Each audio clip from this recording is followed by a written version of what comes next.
UFC Orlando just recently went down. It was a hell of a card. I'm going to talk about each of the matchups, giving you guys my reaction and breakdown. Make sure you guys smash the likes, and if you're new, subscribe to the channel. Let's start it off with the first fight of the night. It is Yazmin, Jauregui, and Istela Nunes. Jauregui overcame a really difficult first round where she was dropped by a straight shot and then just put it on Istela Nunes. You could tell she wanted it more than Nunes, broke her in that second round, gets herself a clean win. I feel like moving forward, I don't think we rush Jauregui, but she's a girl with a lot of potential, tight boxing style, has some grappling, persistent ground and pound, pressure fighter, somebody to get excited about, and I really do think she's good, and she's now kind of proved, too, a lot in that fight. I like when fighters are tested a bit. Her getting dropped by Istela Nunes, you can look at it as, oh, she got exposed.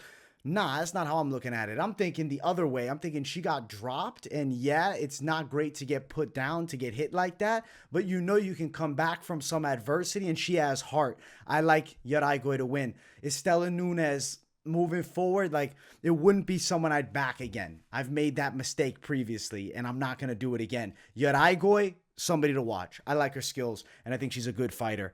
Fun fight to start the night off. Next fight, Francis Marshall and Marcelo Rojo. You know, I think that Marcelo Rojo thought if they started brawling, it would be in his favor, and boy, was he wrong. He gets flatlined by a big shot by Marshall, who had, I think, a breakout debut. Good takedown in the first round, mixes in the striking and the takedowns well. He's super young at 23, same with Jauregui. A lot of potential here with him. Beat a guy in Rojo who isn't like top UFC caliber, but he signed to the UFC, and he's not an easy guy to fight. He comes to scrap, and he brought the heat to Marshall and made him brawl a bit, but Marshall burned him in the firefight. The Fire Marshall, I like it, gets the win by knockout. And keep your eye on him, man. Developing kid, Kurt Pellegrino protege, if you remember him. So yeah, something interesting with him. For Rojo, they might be giving him the walk-in papers. I don't know. Next fight on the card, Natan, Levy, and Genaro Valdéz. Listen, I thought Genaro Valdéz was fighting a great fight. He had Natan Levy hurt at points of this fight and looked like he was coming on strong. But I will say Natan Levy's grappling is what won him the bout. He was able to retain that top position and control. Even going late, he did the same thing, securing a decision. It wasn't the brawl that I wanted at the end. And as somebody who thought Valdéz was going to come through and get it done, obviously it's a bias why I would. But Natan Levy with good control from the top. Ultimately, the stand-up was competitive. He had the kicking edge. I think Valdéz had the punching edge, and it was pretty back and forth throughout with great moments. Valdéz is a guy to keep an eye on as far as entertaining fights. I'll be tuning in to watch, but I don't know about that top line, and especially kind of the grappling now a big question mark. I know Levy's decent on the floor, but I wouldn't call him top tier by any means there. I'd say he more shines in the stand-up. He's got tricky kicks.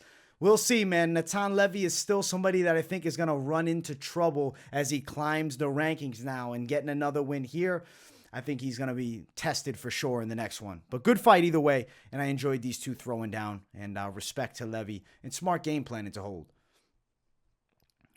Next fight, Jonathan Pearce and Darren Elkins. This was a brutal beatdown between a fighter who's in his prime and a fighter who's not in his prime anymore, and was known for taking a lot of damage and coming back from adversity to become this, you know, savage type, like folk legend Darren Elkins is. That's what he really is. He's a guy that takes a fuck ton of damage and always comes back. His face is destroyed after fights, as it was here. This was like the bloodbath of the century. Darren Elkins looked like he had just been sliced up with a knife. He looked honestly worse than fights you've seen in bare knuckle, like definitely, like looks like he went 10 rounds in a bare knuckle fight. Jonathan Pearce sliced him open, won a clean decision. Elkins tough as hell, but he lost everywhere. Jonathan Pearce is actually pretty good, and I think at featherweight he's figuring it all out. I don't know towards like the ranking side of things, but this was a definite needed win, and it'll move him forward. For Darren Elkins, tough as always, not gonna quit ever.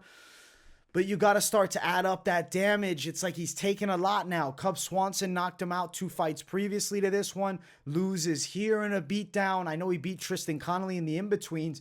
I don't know how many wars Darren Elkins has left. I do think he still eats a pretty good shot, but he did get wobbled in this fight too, and I don't think Jonathan Pearce is stone hands. We'll see what Darren Elkins does moving forward. I'm concerned, though, for just his health overall of just taking so much damage consistently and keeps fighting. And even though he's able to go long, it's not great for long term. So personally, I think Elkins maybe could hang it up or go out on one more, get a nice little payday set up for him. But ultimately, Jonathan Pearce, it was his performance. Breakout fight, much needed win, and a good name on the resume with Darren Elkins, who's a tough OG. Next fight on the card, Michael Johnson and Marc Diakiese. I got a lot to say about this one. Marc Diakiese, maybe the most overconfident guy early in the fight, and then just doesn't put it together, couldn't wrestle with Michael Johnson. Michael Johnson deserved that decision, for sure. It was a clean decision for him. Marc Diakiese, man, he just can't put it together. When it gets tough, I don't think he shines. And also, this fight to me is proof that Michael Johnson is so much better than his record. And in his prime, I really feel like he was top class. And ultimately ran into some real hard matchups, then just ran into a lot of, bad moments in a drought through his career. Obviously, he's been through some shit, but I'm telling you, right now at 36, Michael Johnson can still fight, and especially in striking matchups. His wrestling is excellent. I do think there's certain guys like Clay Guida was able to get him down and win a decision there. But if you match Michael Johnson up in certain fights, I mean, he can still succeed against good competition. I don't know an exact opponent for Michael Johnson, where they'd bring him. Diakiese looked like he was on the way up, but he fumbled the bag like he always did earlier in his UFC run before he turned into, Marc, the freaking wrestler Diakiese. He couldn't take Michael Johnson down in the stand-up. He was outgunned and looked a little flat. Thought he won the fight after, which I thought was ludicrous. I mean, obviously it's different if you're in there, but I thought he clearly lost. Michael Johnson did his thing in this fight. Clear win. Mix it up to the body and head well, whereas Diakiese's just headhunting. He's throwing flashy kicks, stupid flips and spins. Keep it classic, and that's what Michael Johnson did. Clear win for him, and it was like a vet lesson out there, and I like what I saw from Michael Johnson, and a big upset too for him, and he'll remain relevant in the UFC. He's still got fights ahead of him. I like Michael Johnson. Next fight on the card, it was Clay Guida and Scott Holtzman. Split decision. I thought it was a unanimous. I definitely thought Clay Guida did enough to win this fight. His wrestling was able to be timed at good points, and he'd pick up and slam Scott Holtzman down. And even Scott had a bit of moments in the striking, but when it got real tough late, when it was the winner of the final round wins the fight, that last minute or so, the difference was Holtzman's retiring. Clay Guida, he doesn't know what retirement is. He doesn't see that. And you saw it when they had to dig to another level. Clay's always ready to take it there, and he grinds out the win. Good win for Clay Guida. Finishes at 40, nearly 41, he's finishing out, coming up on his freaking 41st birthday in just a few days, and he gets a really, well-deserved UFC win and a clean one over a tough guy in Scott Holtzman, who I think is retiring after this one. And I think it kind of showed a little bit, though. When the going got real tough, the retirement, that's it. This is my last call. It is what it is. Clay Guida, he's still got something, man. 38-22, as experienced as they come. He's going to be in fun fights forever. And as long as he wants to fight and he's not absorbing much damage, I'm all for giving Clay Guida fights, because it's always fun to see him go scrap out there. He's a fan favorite. His brother's smacking the shit out of him. Gotta love Clay. Congrats on the win. Underdog 2 that came through. It was like underdog heavy tonight. And Clay Guida with a round of applause W for the OG. Next matchup on the card brings us to what was the featured prelim. Angela Hill and Emily Ducote. Angela Hill beat the shit out of her for 3 rounds, outstriking her to a way level difference. It looked like minus 300. She looked like a massive favorite. Clear win. Excellent performance by Angela Hill. The volume was excellent. The movement. She was like Max Holloway flowing out there. It was a performance. It's like, yeah, Angela Hill is top class. She had that split decision loss to Amanda Lemos, and look what Lemos just did to Marina Rodriguez. Angela Hill's still somewhere in the mix, in my opinion, and I don't know what's next. I think it's a little bit far-fetched to think maybe title run, but fun fights on the horizon, and I still think she's, towards the upper echelon of women's strawweight, and will always be a tricky test for girls that are trying to break past the barrier. 28-year-old Ducote wanting to make herself, you know, I guess she was top 12 versus number 13. So she wanted to like burst forward to that top 10, and she got hit at the wall. Angela Hill, I guess you could call her a gatekeeper, but she still competes with the top of the weight class. Great win for her. Happy to see her do her thing. And the striking looked phenomenal. She was just all over Emily Ducote. Different level. Main card time. If you guys haven't, make sure you smash the likes and subscribe. It's Phil Rowe and Niko Price. Phil Rowe looked improved. He fought real well from distance and was beating Niko Price 2-1. And then in the third round, Niko Price has some moments and he has Phil Rowe really hurt. Ultimately, Phil Rowe doesn't let it happen. He follows up. He beats on Niko Price, cracking him with shots, and he hurts him bad with straights, had put him down, and then ultimately just gets a, I would say, career-turning win for him. Like, Niko Price is a guy that, yes, he's not ranked. He still competes with some good competition. I call him like top 25. And now Phil Rowe has put himself into that spot, and he has the physicality to be a problem. I mean, 6'3", 80.5-inch reach. He's a tricky guy to deal with. Similar frame to the likes of Neil Magny, to the likes of Kevin Holland. I think Phil Rowe's a fun fight moving forward. And it's big to beat Niko Price, because Niko's no easy out, man, and he looks so good on the scales. Now, Phil Rowe did miss weight, so you better get that shit under control, or he'll be fighting at 85, where I think he's going to get out-muscled by guys in that top 25. I do think 170 is his weight class, that freakish height, and honestly, that money straight shot he's developing. Phil Rowe's a dangerous out. I don't know about rankings for him, but I do think he's going to be in some good fights, and could be a guy that wins some important matchups, and who knows how far he takes it. 32, so he's at that like money age where you're really in your athletic prime for fighting, I think. 30, 32, 33, and then 34 maybe is where it dips off. I think Phil Rowe, if it's, you know, statement time, it's now, and he gets a good win here. Impressive over Niko Price to stop him, man. And especially when Niko was having success in that round and coming on strong, he just gassed himself out trying to follow up with ground and pound, and Phil Rowe just wouldn't go away. So great win for him. Philly fresh for the W. Next one, it's Eryk Anders and Kyle Daukaus.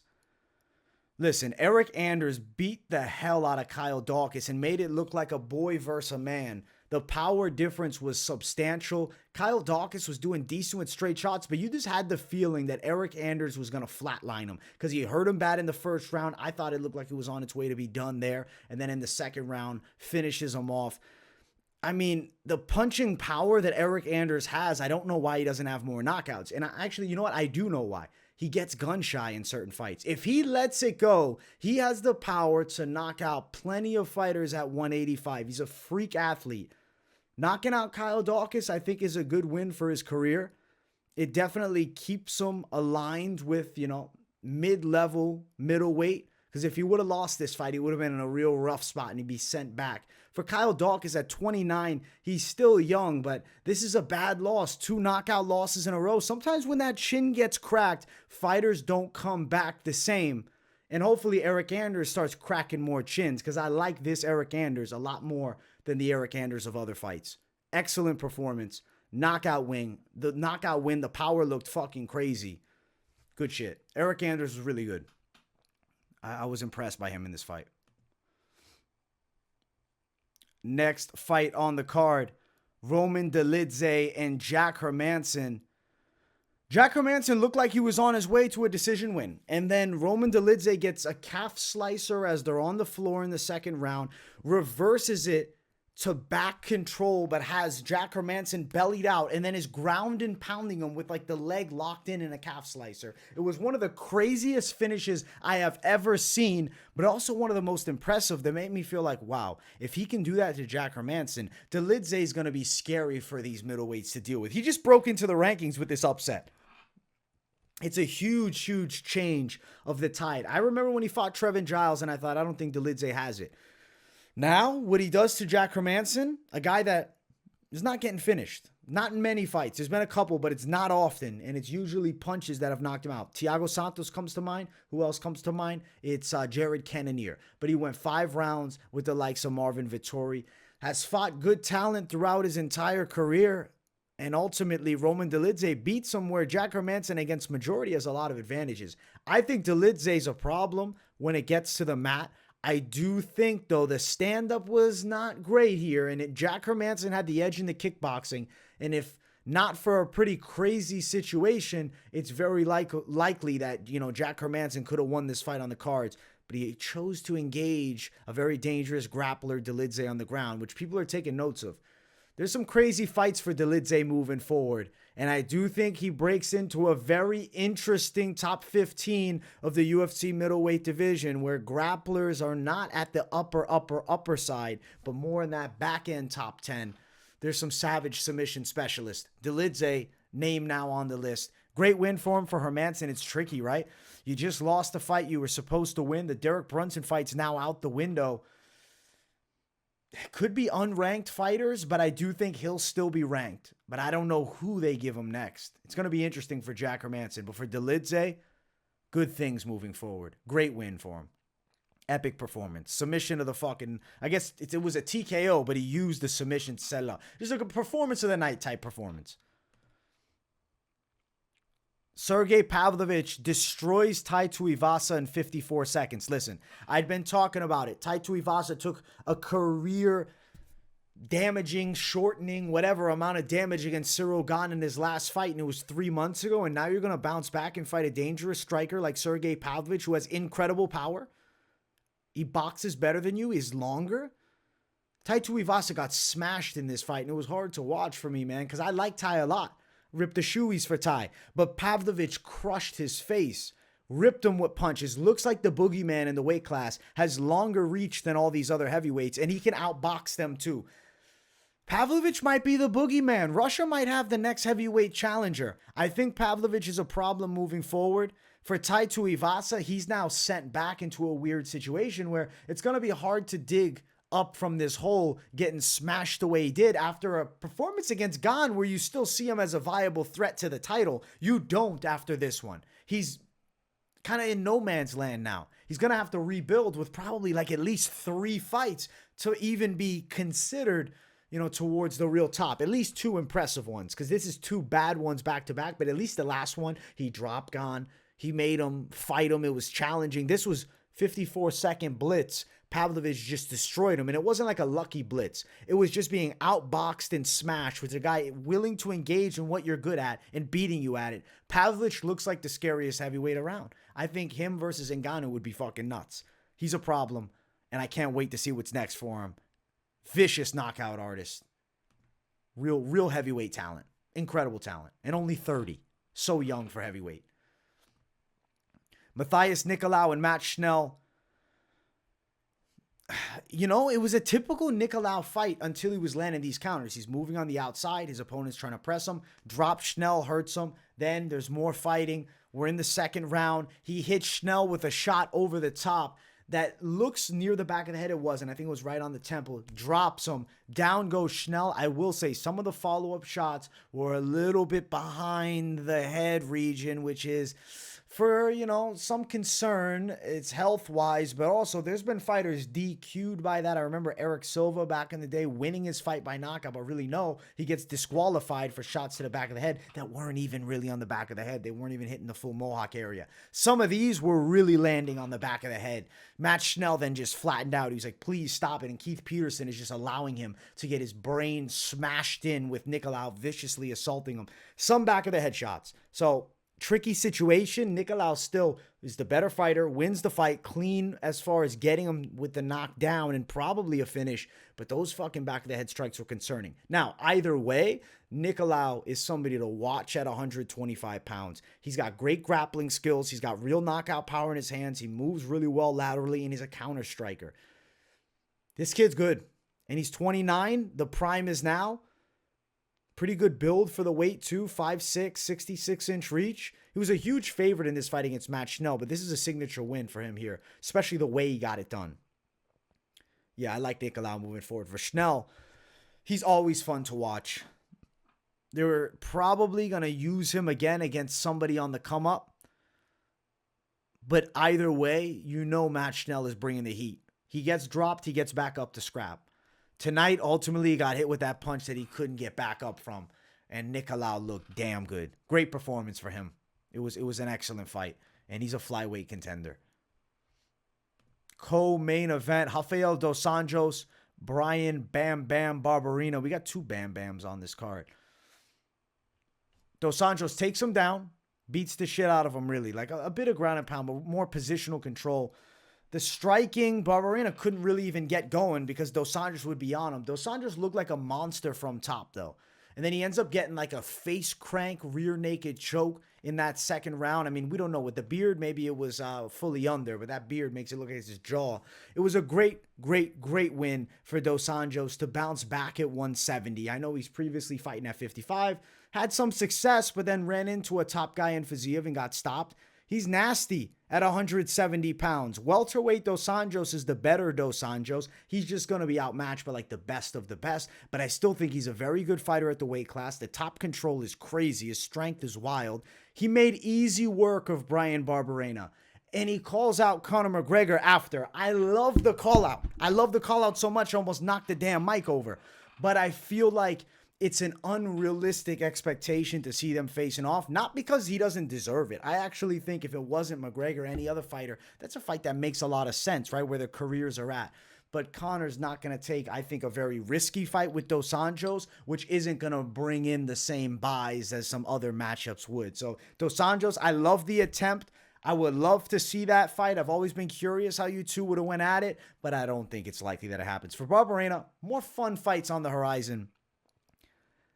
But he's not going to be towards that top level. And especially with the grappling of these better guys in the top of the weight class, they're going to pulverize him. He lost to Jason Witt, who was a good wrestler. So I was a little bit concerned coming into this fight. I guess I was concerned. Obviously, I picked RDA to win. The ground skills would be where he struggled the most in this fight. And RDA was able to smother him in control.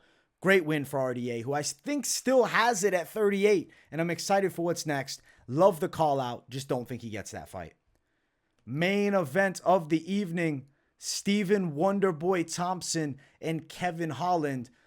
Wow, this fight was insane. Maybe one of the best fights ever. Proof of the striking, right? People say striking makes martial arts the sport that it's become. I love grappling and I'm all for savages like Khamzat Chimaev, Islam Makhachev, the Khabib era, but there's something special about two strikers who are willing to go to war. And these two did just that. I mean, obviously Kevin Holland, when it got real tough, was trying to shoot, but Wonderboy was able to stop those grappling attempts by Holland. The stand-up was real competitive. Even in the first round, Holland getting to Wonderboy and hurting him. But I will say, there were some sniper straight lefts by Wonderboy. He was landing great shots. As the fight got later, Kevin Holland's wearing down. Wonderboy's kicking the hell out of his body, ripping him with great shots. Holland can't really find Wonderboy. He's so quick. Even you hear Holland in the corner saying, Wonderboy's so fast, that old dude's so fast.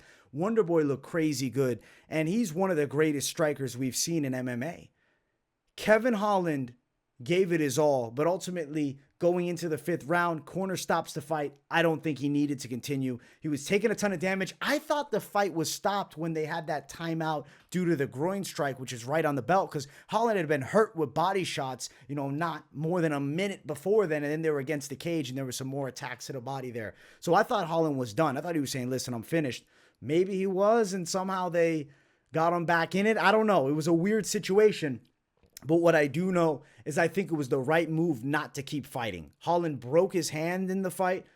Wonderboy was kicking the hell out of him. Holland couldn't find it. Even if he had both hands, I don't think he could find Wonderboy. He hit him with one big shot in the first round that hurt him, but Wonderboy, resilient as hell, follows up. Kevin Holland's chin is crazy, though. He got hurt bad, but he didn't go out. He got kicked in the face plenty of times, spinning kicks. Even when the guard is up, you're feeling that. The body ultimately is really what broke him, but damn, the chin is good. Kevin Holland's a monster, and I got mad respect for him. Great fight. Like, Kevin Holland's on top of Wonderboy. They fall to the floor. He gets back up. This fight was true striking only for the vast majority until Kevin Holland's like, I don't got this dude in striking. I can't match him there. And his corner's yelling at him, make it an MMA fight. This is not just stand-up. These guys kickboxed in the cage, and damn, how entertaining is kickboxing in the cage? Excellent work by Wonderboy. He's still a problem. You give him strikers, he's going to work probably all of them. I don't see these strikers being able to really match Wonderboy. Yeah, you give him a guy that's going to wrestle him and take him down, he's going to be outgunned by these young wrestlers. But in striking matchups, I think that he's going to turn them all to wrestlers. Like, even he turned Kevin Holland eventually into a wrestler who was trying to take him down. Excellent win for Wonderboy. One of the all-time, maybe great striking fights ever, I would say. Definitely one of the best fights of the year. Maybe the best fight of the year from top of my head. I'd say definitely fight of the night. It was crazy. I loved every second of it. It's what really makes you an MMA fan, and they put it on for the Orlando crowd. That was sick. So great moment. Wonderboy gets the win too, which is just a guy who can sell. He even said, man, he's still young, and he seems young. How he moves, how he talks, how he looks. Wonderboy still looks like he's just 30 years of age, but he's coming up on 40 in just 3 months. Congrats to him for the win. Kevin Holland, still game as hell. He talked about he might retire after this fight beforehand, especially after taking the damage that he did and, you know, being finished in the corner like that, getting stopped. Maybe that is it for Kevin Holland, but I do hope he cashes out with a good amount of dinero on the fight. But yeah, it was Wonderboy's night. He looked so damn good. Great performance by him. Now let's look at how the picks did for this excellent card. We went main event L 0-1. Now we're 1-1, 2-1, 3-1, 3-2, 3-3, 3-4. 4-4, 4-5, 4-6, 5-6, 5-7, 6-7, 6-8 to finish out the night. Damn, bad record this week, man. Just some savage dogs that came through. That's a beatdown. But ultimately, I will come back better because I got to find these spots, man. The Eryk Anders win, that one especially, I'm like, shit, that should have been one to jump on. And especially even Phil Rowe. But it is what it is, guys. Ultimately, nothing better than the fight game. I love breaking down the fights. I love the live streams. I love every part of it. And I love you guys. So thank you all for tuning in. I hope you guys enjoyed the post-fight recap. Make sure you smash the likes. If you're new, subscribe to the channel and turn on those post notifications too. Dropping content every day of the week. So stay tuned. Much love. And I will see you all in the next one. Peace, everyone.